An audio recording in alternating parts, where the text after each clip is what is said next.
Olá, estamos aqui com a Raquel de Sá, estrategista da XP Investimentos, e vamos falar um pouquinho sobre cenário, sobre alocação.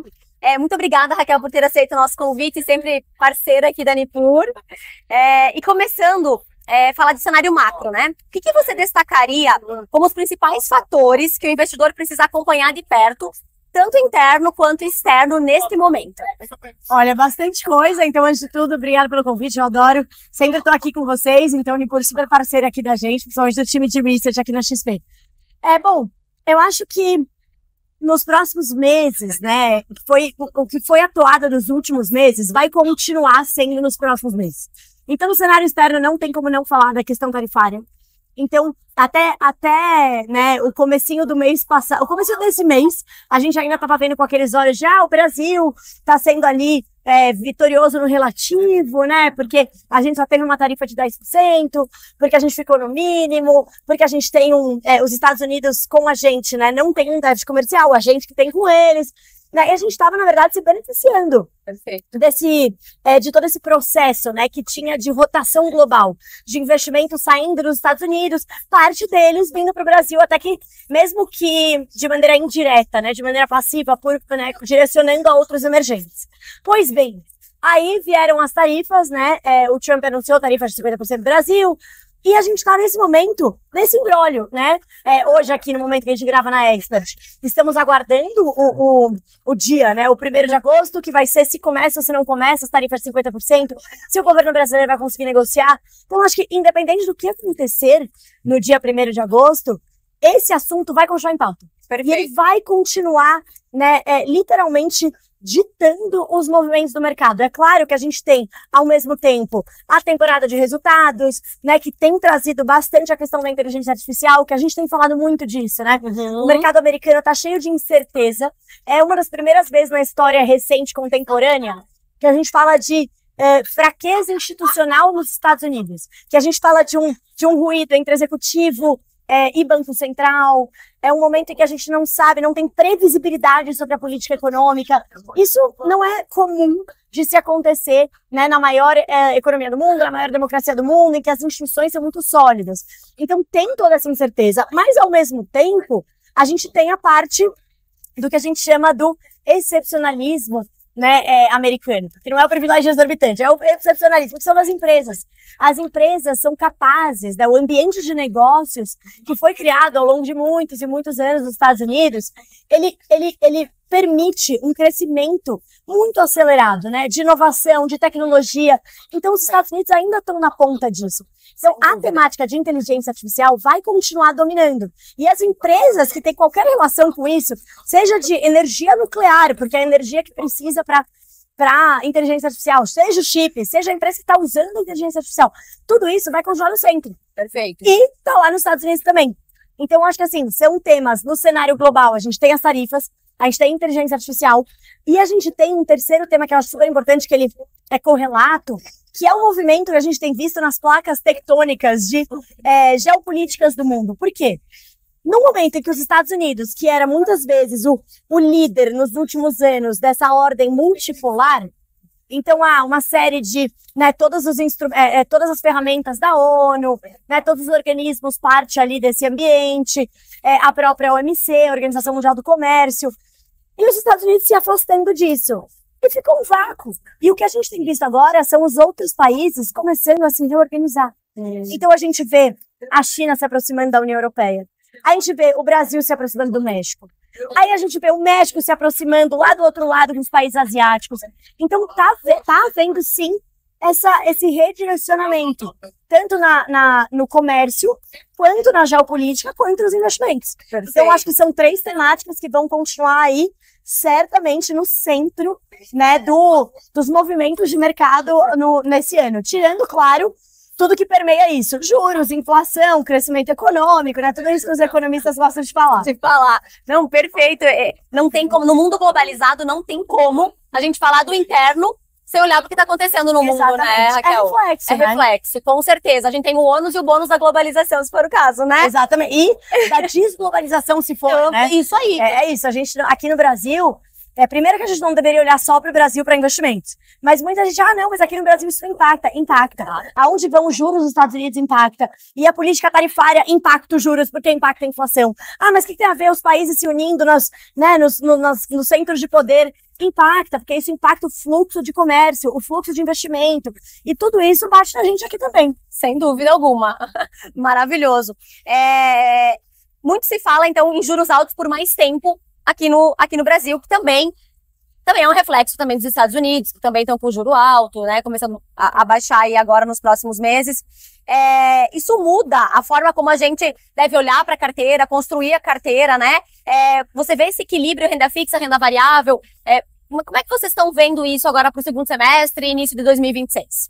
Olha, eu acho que assim, a gente tem que entender que sim, juros altos por mais tempo é uma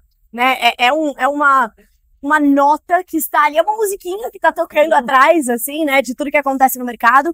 Por quê? Porque é juros altos por mais tempo aqui, é juros altos por mais tempo nos Estados Unidos. Mas já baixou um pouco, mas continua mais alto do que historicamente. A taxa de juro neutra, que é aquela taxa que não estimula nem desestimula a atividade econômica, nos Estados Unidos, bem provavelmente está mais alta do que ela já foi há 10 anos atrás, ou nos últimos 10 anos. Então, são juros, já entra numa fase de dinheiro mais caro, de crédito mais caro e de inflação mais alta, né? Invariavelmente. Então, esse pano de fundo, ele vai continuar por aí. Dito isso, né, olhando para o nosso ciclo aqui, a gente tem sim juros em 15%, eles devem continuar nesse patamar até o começo do ano que vem, mas isso não significa que você tem que ter só renda fixa na sua carteira. Então, acho que assim, o investidor, ele tende a achar, a Selic começou a cair, então eu vou tirar todo o meu dinheiro da renda fixa. Não, a Selic subiu, vou pôr tudo. Não, né? A gente já estava olhando para o nosso portfólio há um tempo, se preparando, né, para essa volatilidade. A gente estava, inclusive, adicionando um pouco mais de risco, de olho num potencial começo de queda de juros no Brasil. Depois de tudo isso, das tarifas, porque o que tem a ver a tarifa com juros? No Brasil, apesar de a gente ser uma economia muito fechada, e o impacto direto de tarifa ser um pouco menor na economia, tem um impacto, mas ele é mais setorial, a depender de setores, né, impactando setores muito específicos, a gente tem um impacto indireto, né, de condições financeiras. Então, a aversão ao risco acaba batendo no nosso câmbio, acaba batendo na curva de juros, acaba batendo na bolsa. Então, a gente entende que esse momento, que é um momento ainda de muita incerteza e volatilidade, ainda não, né, diria, é um momento de incerteza e volatilidade, apesar da gente estar alguns meses atrás adicionando um pouco mais de risco, a gente não pode ir para trás. Peraí, agora tem tarifas. Vamos ver como que isso vai ser resolvido, se será, né? Mas não é que a gente fez um giro 180, né? A gente continuou no caminho, só não falou, pera um pouquinho, né? E continuamos com aquela mensagem de carrego versus ganho de capital. Perfeito. Né? Então, um momento em que esses juros altos, esse risco elevado que a gente olha nos títulos de inflação, por exemplo, que estão lá precificados, eles têm trazido um carrego muito importante para as carteiras. Claro. Mas não é para ficar só na renda fixa. Também tem oportunidades em várias outras classes de ativos. A gente viu um movimento, uma mudança importante, né? Uma virada importante nos fundos multimercado. A gente tem oportunidades nos fundos imobiliários, né? Então, fundos imobiliários que são bons veículos, por exemplo, para proteger contra a inflação, porque ou eles repassam, né? Muitas vezes eles repassam no aluguel quando você está falando de FII de tijolo. Quando você está falando de FII de papel, ele é atrelado, ele compra o papel que é atrelado à inflação. Falar de bolsa. Bolsa é para sair? Não é para sair de jeito nenhum, né? O que o Rafi fala muito aqui, o nosso estrategista, né? Que, a alocação em bolsa é inevitável. E, de fato, a gente está num momento em que estamos, sim, antecipando um ciclo de queda de juros no Brasil. Vai cair para 5%? Não. Mas vai cair, deve cair. Tudo mais constante vai cair. Por quê? A atividade econômica já está cedendo. A inflação já está se aproximando um pouquinho mais da meta, né? Então, o trabalho do Banco Central de subir os juros já está fazendo efeito. E vai continuar fazendo efeito até o momento em que tudo mais constante, o Banco Central consiga começar a reduzir os juros. Com tranquilidade. O quanto ele vai reduzir vai depender de, né, ciclo eleitoral, né, medidas ainda potencialmente serem tomadas olhando o ano eleitoral. Vai ter mais expansão fiscal, menos expansão fiscal? Qual vai ser o espaço para o Banco Central reduzir? Mas que vai haver uma queda de juros, deve haver. E o mercado sempre se antecipa. Então, quando a gente olha para a Bolsa, a gente vê um capital estrangeiro que entrou massivamente na primeira metade do ano. Pode ser que, né, já está enfraquecendo um pouco. Ok. Uma taxa de juros que vai cair o ano que vem. Mas como que a gente consegue, então, olhar para a Bolsa? Vamos adicionando risco aos poucos. Vamos colocando aquelas empresas um pouco mais cíclicas, né, dentro do universo das empresas mais cíclicas. Aquelas que têm, né, a métrica ali, o endividamento mais saudável, baixa alavancagem. Então, ainda mantendo a defensividade, só que dentro já Posicionado. um posicionamento de um pouquinho mais paulatinamente de risco dentro da Bolsa. Mas olhando para o portfólio como um todo, a renda fixa ainda tem um peso importante, né? Mas assim como a gente vê a diversificação de todo o restante do portfólio como super importante. Não, perfeito. E nessa ideia de diversificação, o internacional também. Com certeza, com certeza. A gente olha aqui, né? É bem importante explicar isso para o cliente, né? A gente olha para o patrimônio do cliente como um todo. Aí você pega o patrimônio, né? O universo patrimônio do cliente. Desse universo, a gente entende que 15%, no mínimo, deve ser patrimônio dolarizado, né? A gente fala dolarizado, que é o internacionalizado, não precisa ser em dólar. Inclusive, né, não achamos que deveria ser apenas em dólar, né? Perfeito. Porque também é importante diversificar o risco da moeda, né? Mas ele deve ser internacionalizado. Por quê? Pô, o Brasil é só 1% do mercado global em termos de renda fixa, renda variável, PIB global, é tudo 1% ou abaixo de 1%. A gente tem setores e estratégias que nem é possível acessar no Brasil ainda, apesar de termos um mercado bastante desenvolvido. E um ponto importante é para você, olhando para o seu poder de compra, a grande parte do que a gente consome aqui da nossa cesta é impactada diretamente pela taxa de câmbio. Sim. Então, você se proteger da inflação é importante. Mas você se proteger do risco moeda, o risco cambial também é importante. Perfeito. Então, a gente entende que é importante olhar o objetivo de cada cliente para determinar esse percentual, mas partindo de 15%. E aí, olhando para esse portfólio internacional, né, você tem ali os 15% e os outros, né, você aloca ali os outros 85% na nossa carteira diversificada Brasil. Perfeito. Né, que vai ter ali a renda fixa, inflação, pós-fixado, pré-fixado, multimercado, fundos listados, né, bolsa brasileira e o internacional. Pô, de novo, é porque esse internacional é redeado, porque ele tá ali para quê? Para diversificar a carteira. Perfeito. Então, com certeza, a alocação aqui dos 15% internacional deve sim fazer parte. Ah, mas quando? Ah, o dólar subiu, não é agora. Olha, se não foi ontem, é hoje. Essa é a verdade. Não é pra fazer um trade cambial. É para você fazer parte, ir internacionalizando parte do seu patrimônio. Perfeito, perfeito. Excelente. E também lá no internacional tem inúmeras alternativas de investimentos, né, Raquel? Tem muitas. Uma que é meu xodó aqui, né? Porque é uma carteira que a gente faz há muitas mãos ali na XP, no research da XP, sobre a minha coordenação, é a carteira de ETFs globais. Excelente. Né? Que é essa carteira?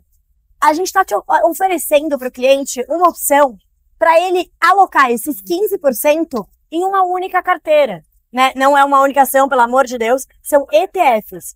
Ela segue, porque pensa, são duas carteiras diferentes, a Brasil e a Global. A Global, ela vai ter uma diversificação nela também. Então tem uma parte de renda fixa global, uma parte de crédito soberano, daí uma parte de bolsa. Então também tem a sua própria diversificação. E aí, para facilitar a vida do cliente e para dar essa diversificação por um custo acessível e praticidade, a gente lançou essa carteira de ETFs. Certo. E você tem ETFs de renda fixa, ETFs de renda variável do mundo inteiro. Então, por exemplo, um dos ETFs que a gente tem é o ACWI, né? Que é o índice global, índice de ações globais. Então, ele faz parte da nossa carteira de ETFs. O outro é o Global Egg. Egg não de ovo, mas de aggregate, que é o índice de títulos de renda fixa global. Perfeito. E aí eu falei dois gerais, mas a gente tem posicionamento. Então vai mudar a nossa visão de estratégia. Por exemplo, hoje a gente está com uma visão bastante positiva para a China. Então a gente tem um over China pelo posicionamento do ETF. Qual? Qualquer um? Não. O que a gente olhou, que tem as empresas de tecnologia que a gente acha interessante.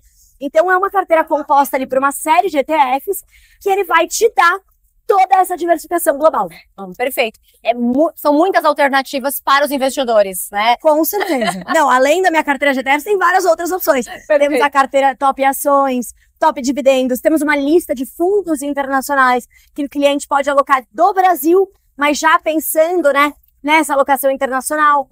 Então tem muitos caminhos também. Excelente, excelente, Raquel. Eu acho que estamos chegando ao fim e eu queria fazer um ping-pong aqui com você com algumas questões, né? Muitas delas você já falou, mas assim, pra gente deixar aí um resuminho pro investidor aí que está nos assistindo.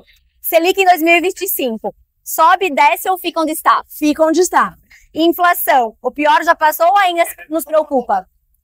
Olha, no curto prazo, o pior já passou. A inflação nos próximos meses deve arrefecer. Até o final desse ano, a gente deve... A nossa projeção esse ano foi baixando. Perfeito. Mas isso é no curto prazo. Médio e longo prazo, a questão fiscal pesa muito, aumenta a demanda agregada, pressiona as expectativas. Então, a inflação é difícil dizer que o pior já passou no Brasil. Perfeito. PIB do Brasil, acima ou abaixo das expectativas de mercado para esse ano? Olha, o PIB, a gente tinha um viés positivo, ou seja, de ser até um pouco mais alto, justamente por todos os estímulos que o governo vem dando, né? Diretos e indiretos, assim, fiscal e parafiscal. Então, tem estímulo via crédito, isso estimula a atividade. O crédito consignado privado é um exemplo disso. O aumento Minha Casa Minha Vida. Perfeito. Então, estímulo fiscal e parafiscal.